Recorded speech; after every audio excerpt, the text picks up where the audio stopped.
On vous souhaite la bienvenue à ericlatour.com. Dans quelques instants, on vous parle du retour d'un événement, le Salon des travailleurs autonomes du Richelieu, donc la 11e édition des 21-22 octobre au Qualité Hôtel de Saint-Jean-sur-Richelieu. Mais tout d'abord, elle est la nouvelle directrice générale du Bureau des affaires poétiques au Québec et voire dans le monde. C'est une Joannaise, elle s'appelle Françoise Dancause.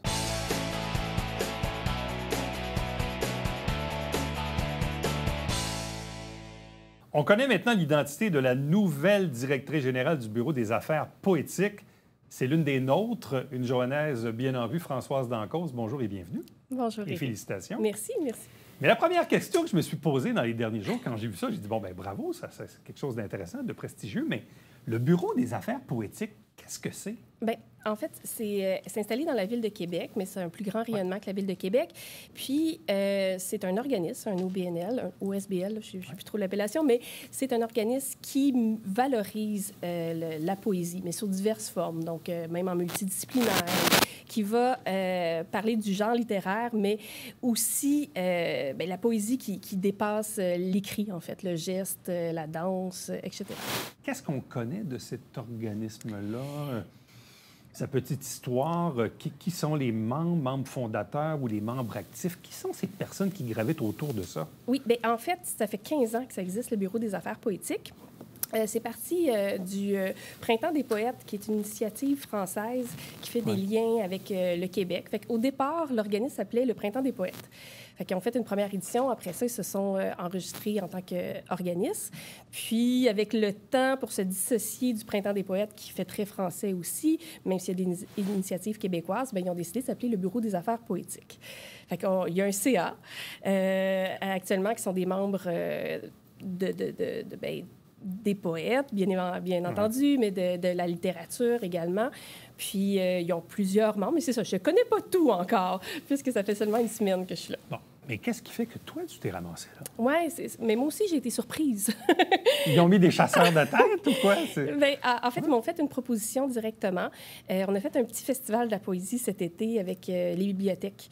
Donc, c'était le grand délire littéraire, puis c'était axé sur la poésie. Fait que j'ai travaillé là-dessus, puis j'ai une grande passion pour la poésie, même si j'en fais, mais de façon très amateur. J'ai pas été publiée ou quoi que ce soit, puis c'est pas dans mes intentions, mais j'avais un intérêt pour la poésie, puis bien, mon nom a circulé dans l'organisme, puis ils m'ont fait une proposition. Voilà. OK. T'as été surprise? Ah, vraiment? J'ai lu le courriel, puis bien, voyons, ça vient d'où? J'ai fait mes petites recherches. Je connaissais quelques poètes, justement, qui faisaient partie de l'organisme. Puis, je leur ai écrit pour savoir de qu'est-ce que c'est. Ouais. Exactement. Puis, finalement, c'était mon profil multidisciplinaire, puis qui s'enligne vers le numérique également, qui voulait. Est-ce qu'il y avait déjà quelqu'un qui occupait ces fonctions-là avant? Oui, mais pas dernièrement. En fait, la COVID a balayé quand même quelques trucs dans le domaine artistique. Donc, il y avait des... Ils font aussi le mois de la poésie à Québec, qui est un mois rempli d'activités. Puis je dis Québec, principalement dans la ville de Québec, mais également dans Chaudière-Appalaches, un peu dans le Bas-Saint-Laurent et tout ça. Il y a des initiatives ponctuelles un peu partout. Puis, le mois de la poésie est coordonné quand même par une direction artistique.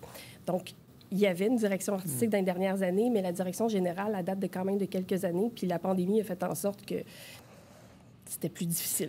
Bon, tu dis que le Bureau des affaires poétiques est basé à Québec, mais son rayonnement est pan-québécois? Oui, bien, il est national, il est international aussi parce qu'on a des partenariats à l'étranger, puis dans la francophonie canadienne, en fait. OK. Qu'est-ce que ça va occuper comme part de ton temps? Est-ce que c'est un boulot à temps plein, c'est à temps partiel? Tu peux le faire à distance beaucoup, tu dois aller à Québec parfois. Ça va ressembler à quoi dans l'aménagement de ton temps à l'égard de ces fonctions-là? Bien, justement, quand ils m'ont approché, je leur ai quand même dit que j'étais bien ancrée à Saint-Jean. Ouais. J'ai l'organisme aussi La Cargaison que je dirige, qui est mon bébé. Donc, en aucun cas, j'allais quitter mes occupations, justement, à la direction générale et artistique de La Cargaison. Fait que c'est un emploi à temps partiel que j'ai. Effectivement, je peux la faire à distance, je peux rester dans ma région, mais j'aurai ponctuellement à aller faire des visites à Québec, surtout dans le mois de la poésie. Bon. Et qu'est-ce qu'on te demande au juste? Tu vas me dire, bon, l'idée de base, c'est de faire rayonner la poésie, mais qu'est-ce qu'on s'attend de toi, de ta direction? Bien, c'est sûr qu'on ne se cacherait pas, en tant qu'organisme culturel, il y a des subventions à aller chercher. Donc, le financement, c'est toujours le nerf de la guerre dans le culturel. Donc, j'ai des demandes de subventions à aller chercher, en fait, de créer des projets également qui vont mettre la poésie en valeur, donc de la décloisonner. On parle aussi de médiation culturelle aussi beaucoup. En fait, d'enlever l'idée que la poésie n'est que pour un public élitisme, ou d'aller vraiment sortir la poésie de cet enclos. Démocratiser Exactement, la poésie, démocratiser la poésie, par des activités innovantes, fait que j'aurais à créer des petites activités, probablement des événements ou des spectacles. Bon, la poésie, c'est une forme d'art, c'est de l'art littéraire, si on veut. C'est de l'art oral aussi. De l'art oral? Oui. Ouais. Qu'est-ce qu'on sait de la poésie au jeu? Je veux dire, depuis notre jeune âge, on est à l'école, puis on est confronté à lire des poèmes ou même parfois en composer. Ça fait partie de l'exercice qu'on a à faire à l'école. Secondaire 4, je crois. En tout cas, dans mon temps, c'est ça. Oui, ça, je me rappelais pas de l'année, mais puis tu sais, on connaît quelques grands poètes québécois. Là, ça revient périodiquement dans l'actualité, mais en même temps... la poésie d'aujourd'hui, c'est quoi? Comment on peut la faire rayonner? La chanson, c'est de la poésie. Et les chansons, c'est une forme de poésie aussi. Oui. Moi, je me rappelle de ça à l'école secondaire. On prenait des textes de chansons et qu'on lisait à haute voix. Mm-hmm. Donc, sans musique, sans notes. Et pas l'examen, mais le travail visait à décortiquer les mots ou le sens des mots, le sens des phrases. Tout à fait. Mais, en fait, la poésie, on l'utilise... La métaphore, on l'utilise régulièrement dans notre vocabulaire. Il y en a partout, en fait. Les alexandrins et tout ça. Maintenant, il y a le vers libre. Maintenant, il y a le slam également. C'est vrai. Puis, en fait, c'est que la poésie n'est pas qu'à l'écrit conventionnel. Elle peut être éclatée, elle peut être dans la danse, elle peut être un peu partout dans un beau paysage. La poésie, c'est une forme d'art qui, pour moi, prend beaucoup d'expansion puis peut se retrouver partout. Ouais. Mais tu sais, comme il y a un nom qui revient souvent, c'est Gaston Miron. Oui. C'est bon. Dès qu'on dit au Québec, la poésie égale Gaston Miron. Il y en a d'autres. C'est un des poètes les plus empruntés en bibliothèque. Exactement. Oui. Bon. Au-delà du fait d'aller chercher des subventions ou de faire rayonner la poésie ou d'organiser des événements, est-ce que tu as déjà une idée de comment tu vas t'y prendre pour assumer ce mandat-là? As-tu, comme on dit, une to-do list, là, puis... Bien, c'est sûr qu'il y a des poètes excellents au Québec là, qui n'ont pas nécessairement une voix. Fait que, la voix de la poésie, elle est très rare, elle est peu mise de l'avant. Fait que c'est un peu ça, c'est de ressortir. Puis une autre forme de poésie, là, la vidéo-poème, par exemple, ça existe, la vidéo-poème, puis c'est sur les réseaux sociaux, c'est plus accessible et tout ça. Fait que ce serait un peu ça, d'aller chercher, voir comment on peut sortir la poésie de l'écrit, puis de son petit coffre-fort de chasse gardée. Bon. Tu as fait référence tantôt à la cargaison, parce que, bon, tu es quand même occupé, tu as d'autres projets, la petite entreprise, la cargaison et tout ça. Donc, parle-nous un peu de tes autres occupations en ce moment.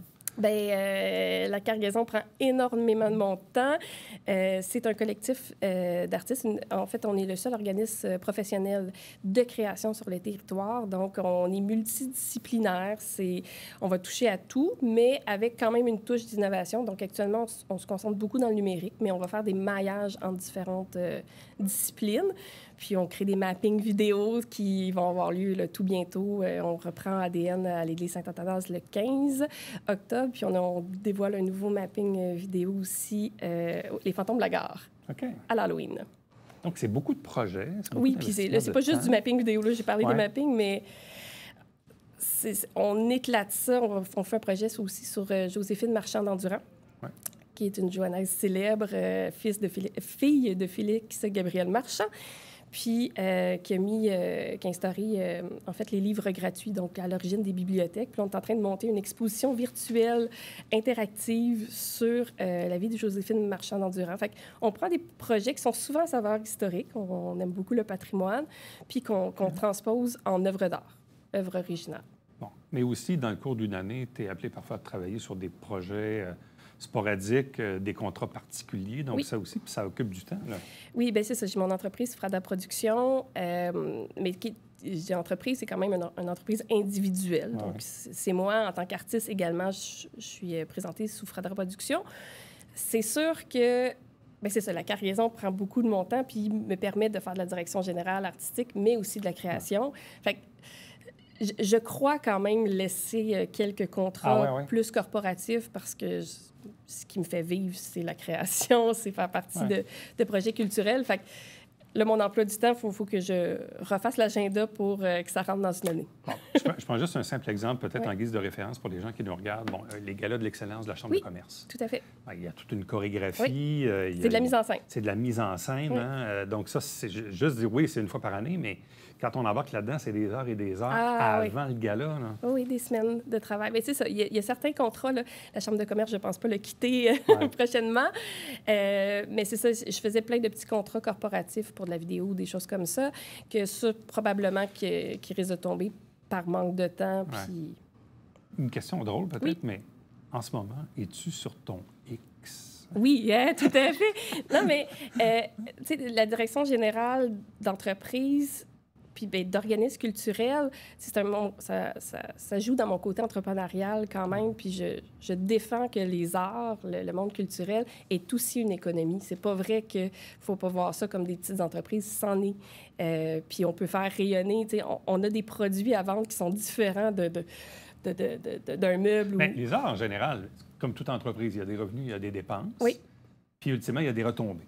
Exact. Je le dis souvent, je veux dire, n'importe qui nous regarde en ce moment, qui décide de s'acheter des billets pour aller voir un spectacle, entre autres, va faire regarder les enfants, va aller au restaurant, Donc, il y aura inévitablement des retombées. Tout à fait. Donc, la culture, elle est subventionnée, parce que dans une communauté comme la nôtre, il n'y a peut-être pas suffisamment de population pour qu'il y ait une pérennité. Mais une fois qu'on a dit ça reste quand même un moteur de l'économie important. Tout à fait. Puis un moteur touristique aussi important. Puis, tu sais, des œuvres éphémères à l'extérieur et tout ça, ça fait venir des gens, des pièces de théâtre ou des festivals et tout ça. Ça reste que c'est quand même une grande partie de notre pizza économique.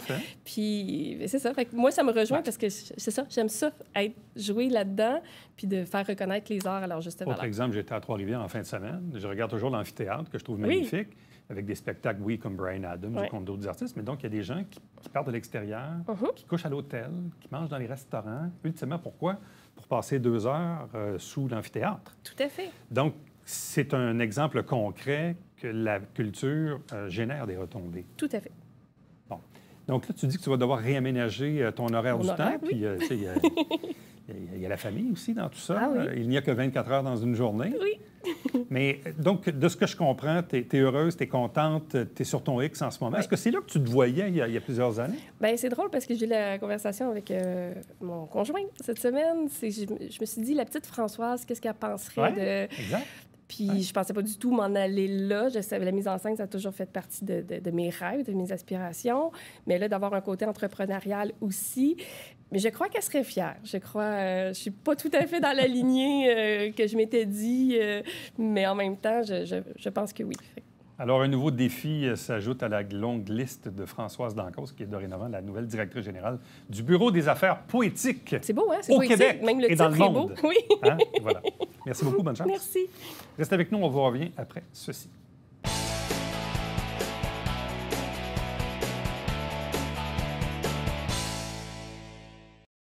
Salut, ici Alexandre Baudouin. Et François Trépanier. François, cette semaine à Sport Express, on parle de lutte, mon ami. Absolument, avec le grand Manitou de la FML, Éric Ouimet est avec nous. Et comme le disait si bien Macho Man, oh yeah!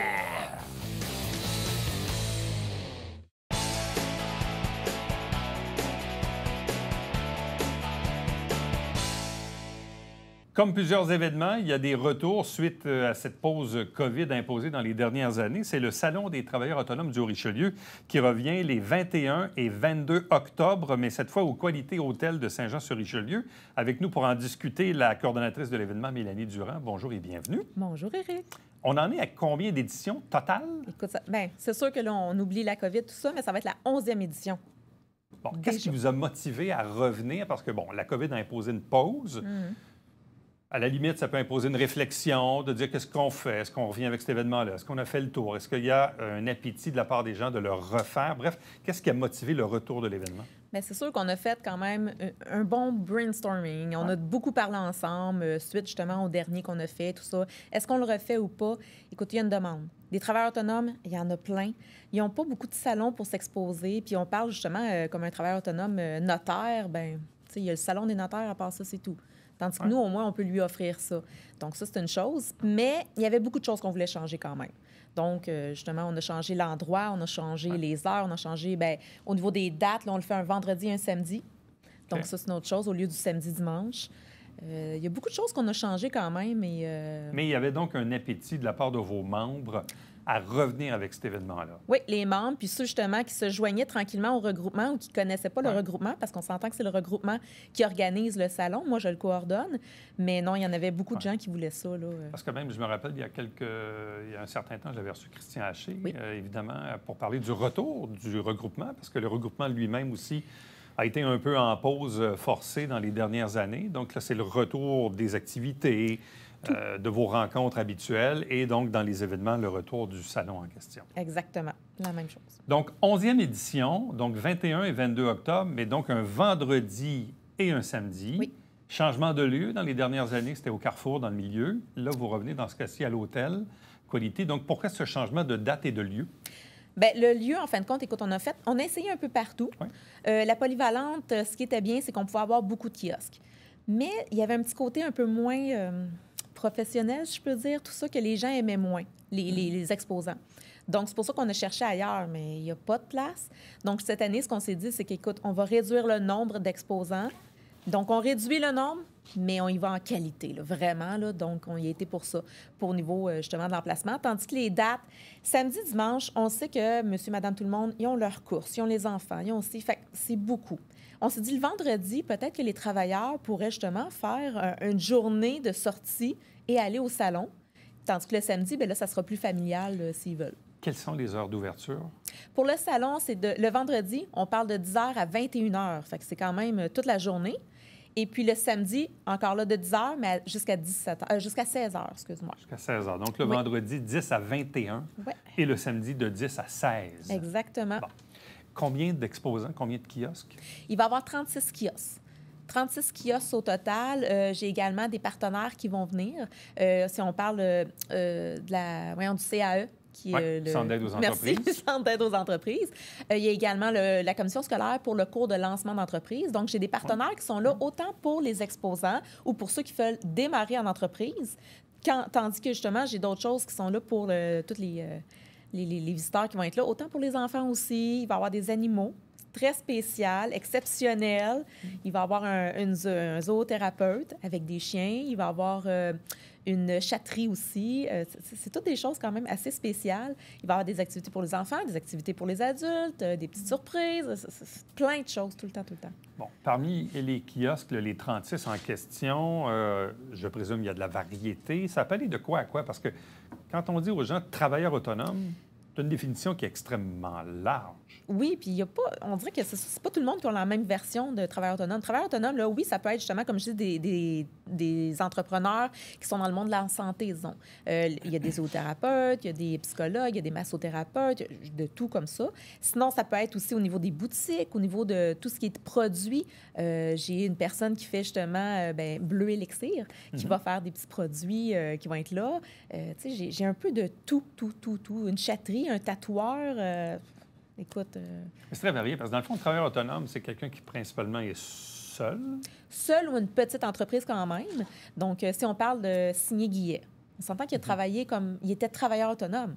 Il a monté jusqu'à sa boutique avec sa sœur, tout ça. Mais Jean Guillet va être là. Donc, Signé Guillet va être là aussi parce qu'il était travailleur autonome, puis il a démarré, puis il a monté tranquillement. Donc, c'est pour aider, justement, et montrer à quel point que si on veut, on peut, là, tu sais. Fait que ça monte un peu de tout. Il y a même le complexe funéraire qui va être là. Ben, ça a commencé tranquillement, en famille, tout ça, puis ça a monté. Ça aussi, c'est une autre belle preuve, là. Fait on a plusieurs sortes d'entrepreneurs, mais vraiment variés. Et mon but, c'était vraiment d'avoir 36 entrepreneurs, mais pas un de la même catégorie. T'sais, oui, à la limite, j'ai 2 massos, mais ils ne font pas du tout la même chose. Ouais. C'est des choses comme ça. Mais sinon, c'est tout différent, là. J'ai rien de pareil. Le salon s'adresse à qui? Quel est le public cible du salon? Mais en fin de compte, comme je disais, là, c'est autant pour des personnes qui veulent devenir travailleurs autonomes. Ils peuvent trouver toutes les informations qu'ils veulent au salon. Mais c'est sûr que pour les monsieur, madame, tout le monde, là, c'est de tous les âges. Tu sais, quelqu'un qui veut quelqu'un qui veut une thermopompe pour chez lui, mais il n'y a pas d'âge pour ça. Quelqu'un qui veut justement des petites gâteries gourmandises, bien, il n'y a pas d'âge non plus. Fait que c'est pour monsieur, madame, tout le monde de tous les âges. Comme je dis, autant les enfants avec leurs petits jeux que les adultes, ils vont s'amuser, des prix de présence, mais tout aussi, s'ils ont des questions, ils vont tout trouver. Là. Souvent, le cheminement des travailleurs autonomes, c'est pas un chemin unique. Hein. Ça va de la personne qui a travaillé pendant 20 ans en entreprise, qui a une perte d'emploi, ou tannée de cette job-là, décide de parier un peu sur la vie, puis de dire, ben moi, finalement, je pense que j'ai une bonne idée, je vais me lancer là-dedans. D'autres qui disent, ben moi, je suis incapable de travailler pour quelqu'un d'autre. Exactement. Ça arrive, des fois, il y en a qui n'aiment pas ça avoir des patrons. Il y en a beaucoup, oui. Qui disent, ben là, c'est moi qui vais m'organiser, c'est ma business, c'est mes affaires.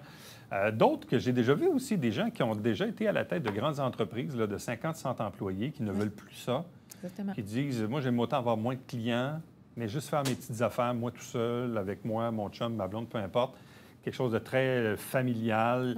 Et des gens qui ne visent plus là, à gérer des entreprises, parce que gérer beaucoup d'employés, c'est gérer aussi des problèmes ou d'autres types d'enjeux. Là. Exactement, exactement. Donc ça, il y en a plusieurs aussi. Là. Puis oui, la COVID, il a été aussi pour quelque chose. Beaucoup de remises en question et tout ça. Là.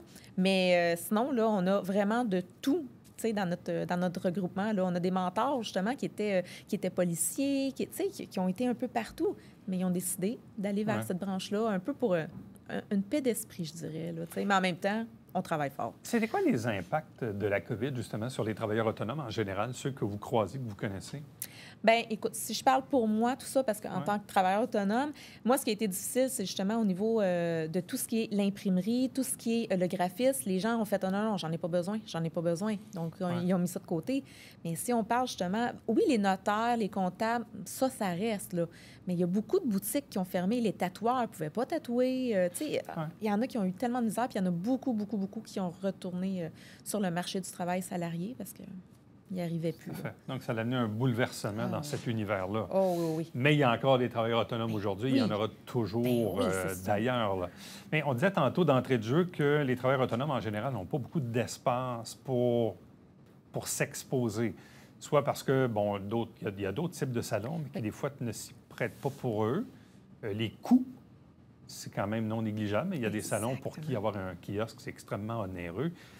Du côté des travailleurs autonomes, du Richelieu, c'est assez modeste. Là. Exactement. Ouais. Nous, on y va vraiment toujours au niveau, on pense famille, on pense l'entraide. Donc, on sait que les travailleurs autonomes, bien, c'est dur quand même d'avoir un salaire à nous, des gens partants.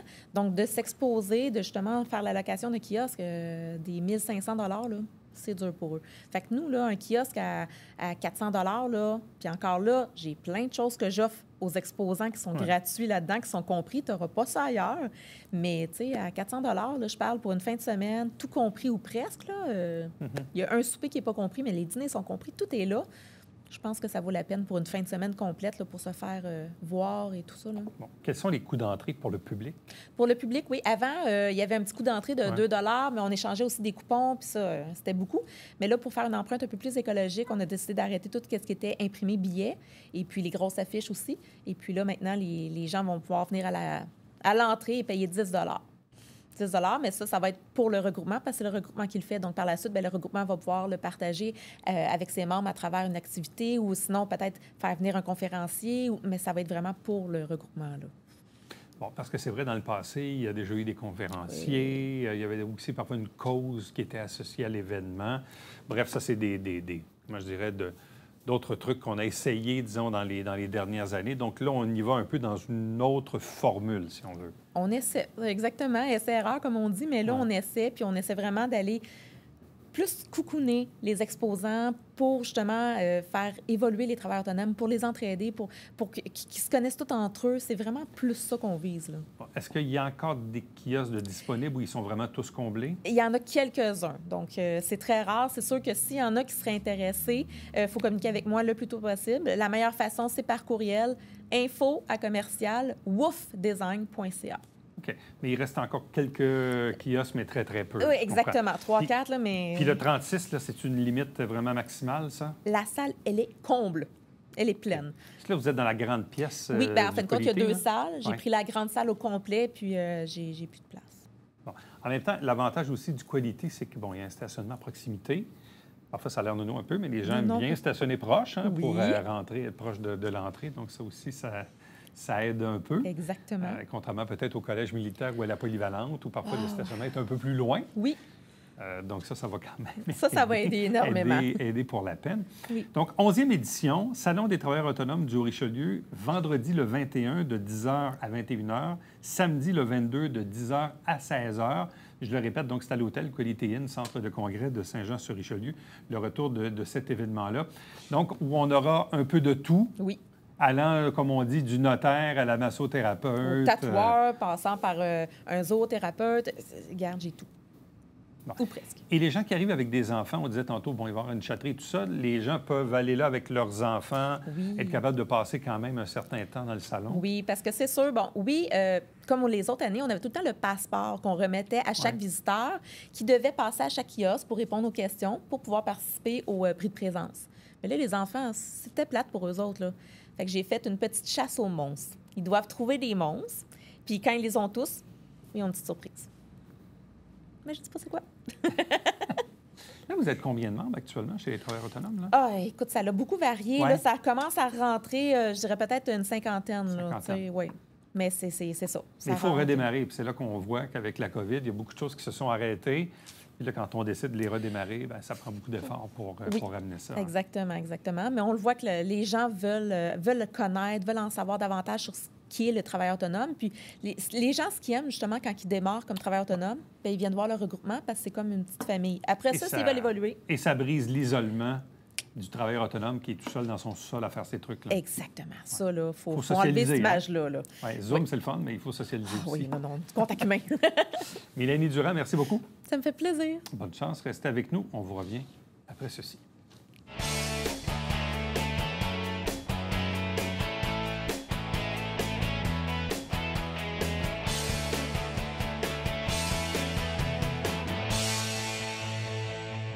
Vous le savez, depuis la pandémie, le vieux Saint-Jean arbore différentes couleurs selon les saisons. Et là, cet automne, ça sera un automne haut en couleurs, haut en lumière. D'ailleurs, il y aura bien sûr l'événement dont on parle, Mon Vieux Saint-Jean, la nuit, mais il y a d'autres types de projections durant toute la saison automnale du côté du Vieux Saint-Jean, ici même, à Saint-Jean-sur-Richelieu. À demain.